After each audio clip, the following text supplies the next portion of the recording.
Binasag na po ni Clarita Carlos, mga kababayan, ang kanyang katahimikan tungkol dito sa pagkawatak-watak ng unit team. Anya, nabiyak daw ang unit team bunga sa palpak ng political foundation. Weak political foundation. Fragile political foundation. Dahil superficial lang daw, mga kababayan ang kanilang ugnayan. Hindi daw talaga sagad sa boto. Ang mga prinsipyo ng dalawang ito na nagsasabing unit team. Talaga, dahil si BP Sara ay para sa katarungan, samantalang ang isa ay para sa kabangag nga. Yan. At ewan na natin, mga kababayan, kailan ba ito talaga magsasalita si Carlos tungkol sa mga pangyayari sa kanya noong siya pa ay gabinete ni PBBM? Kumusta ang Machiavellian? Machiavellian. Machiavellian, Carlos. Balita namin, epektibo daw yung script ninyo doon sa The Deep Probe. Ang samang pakinggan, mga kababayan, The Deep Probe na debate daw, mga kababayan, na sabi may script. Panoorin po natin, Iginit po ni dating National Security Advisor Clarita Carlos na hindi na raw nakakagulat. For your information, mga kababayan, di ba nasibak itong si Clarita Carlos sa National Security Advisor? Doon po siya ngayon nagtatrabaho kay lumipat kay Tambaluslos, mga kababayan, sa Kongreso. Naging parang advisor ata. Kaya, hindi pa po yan totally dissociated sa gobyerno, mga kababayan. Ang lumalalim naman ngayon ay hidwaan sa pagitan ng mga pamilya Marcos at Duterte. Sige. Sa panayam ni Carlos sa Billionaire Channel, sinabi niya na maaaring walang malinaw na kasunduan ng unit team noong 2020 Diretsohin mo na, Carlos. Sabihin mo na binudol si Sara Duterte. ng unit team noong 2022 elections sa kanila naging sa Duterte. Sa panayam ni Carlos sa Billionaire Channel, sinabi niya na maaaring walang malinaw na kasunduan ng unit team noong 2022 elections sa kanila naging batayan ng mga prinsipyo. Anya, ngayon na lumilitaw ang pagkakaiba ng kanilang mga interes. Nambubudol Malinaw naman sa atin, mga kababayan, no? Kaya natin sinuportahan ito si Marcos dahil continuity sa mga ginagawang mabuti ng mga Duterte. War on drugs, numero 1. Yun pala, issue sa droga ang kinakaharap ngayon. Build. Nasaan ang build ngayon? Nag-build ng butas. Sa KOJC. Infrastructure, wala. Mio. Peace and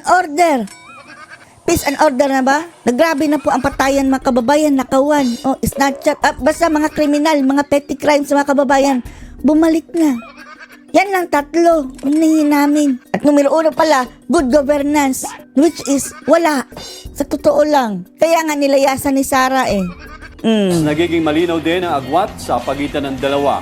Matatandaan ang unit team ang dahilan kung bakit nanalo sina Pangulong Hindi ang unit team ang dahilan. Si Sara ang dahilan kung di nanalo si BBM. Dahil kung tumakbong presidente si Sara, talo yan si Ngag-Ngag. Bongbong Marcos at Vice President Sara Duterte noong nakarang eleksyon. Tapos, no choice po si Sara, mga kababayan, dahil kung tatakbo siyang Pangulo, gusto ako vice, please. Sila na mismo ang nagsabi, mga kababayan, at pinakausapan ni si Sara mag-vice tong si Ngag-Ngag. Tapos ang gagawin siguro, mga kababayan, baka isabotahe pa si Sara. Ipinapakita lamang umano ng mga pagkakaibang ito na maaaring humantong ito sa tuloy ang pagkakawatak-watak ng kanilang Tuluyan na nga nagwatak-watak. alyansa sa politika. Not knowing any better about the so-called unit team. Kumusta, Machiavellian? As if, hindi ka parte sa panilin lang nitong sa mga Marcos, mga kababayan. Kasama ito sa script, mga kababayan Pati SMNI, budol na budol din. Ngayon, yung mga taong tumulong sa kanila, mga kababayan, yan ang kanilang unang sinira. Diba? Pati si Carlos, diba tinaridola to, pero nabigyan daw ng blessing din At saka inilipat doon kay Tamba. Hindi tuluyan na basura. Si Sara, tinrider nila. SMNI, tinrider nila.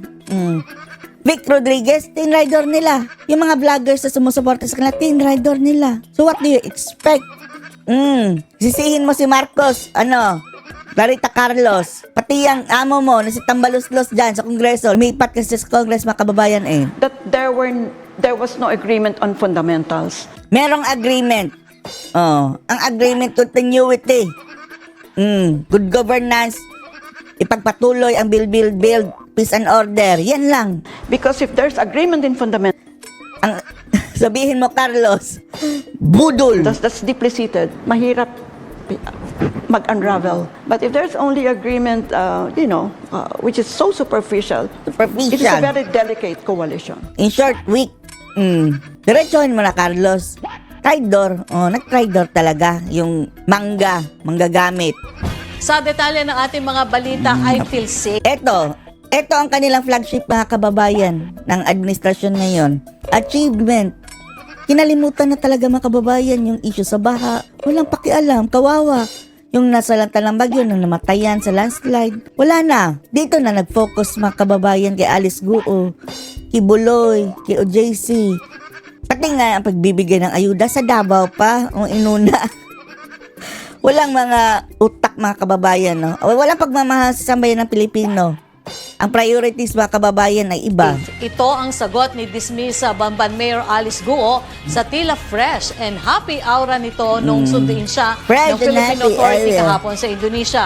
Ayon kay Guo, nakakatanggap umano siya ng death threat mula sa Chinese mafia. Ewan na natin, mga kababayan, ha. Speaking of mafia, parang mafia na po sila ngayon, mga kababayan, no?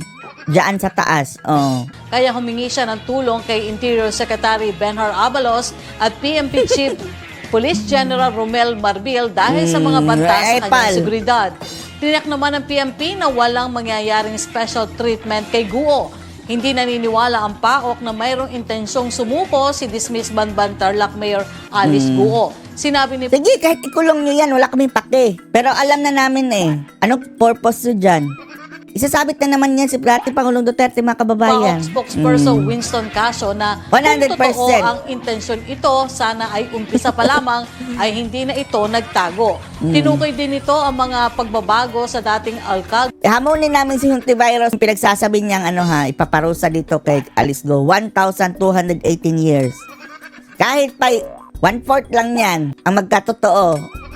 Hontiveros. Sige. Tapos ang mangyayari, mga kababayan, makakalaya ito siguro. Later on. Gaya ng pananamit, pagpapagupit nito ng buhok at pagsusuot ng salamin na anyay nagpapahiwatig lamang na ito ay nagtatago. Sa ngayong balikampo krame si Guo matapos nitong harapin ang mga kasong graft and corruption mula sa Regional Trial Court ng Tarlac. Maunlad na ang Pilipinas, mga kababayan, dahil ang gobyerno natin busy kay Guo. Ayon sa abogado nitong si Attorney Nicole Hamilla, hindi nagpiyansa si Guo. Pag-uusapan pa umano nila ang sunod na galaw at wala silang nakikitang dahilan para magpiyansa. So yun po kasi, we see no reason for that, considering na kahit mag-bail siya, definitely hindi pa rin makukuha yung purpose, considering nga na meron pa din siyang other warrant of arrest. Pero right now, ang pending lang talaga is officially Uhulihin din siya sa mga kababayan sa Senado dahil gagamitin ni virus this case na filed ng DILG with respect to the draft complaint filed by them. Pwede naman pala magpiyansa, no? Pero, tinatarget talaga, mga kababayan, Sana pong masasabi niyo dito, mga kababayan, na sabi ni Clarita Carlos, weak daw ang pundasyon ng unit team. Weak din. Hindi lang ang unit team. Yung panggagamit din, weak. Tapos, ang pinaglalaanan ng oras ng gobyerno ay si Alice Guo. Ano masasabi niyo dito? Post sa comments below.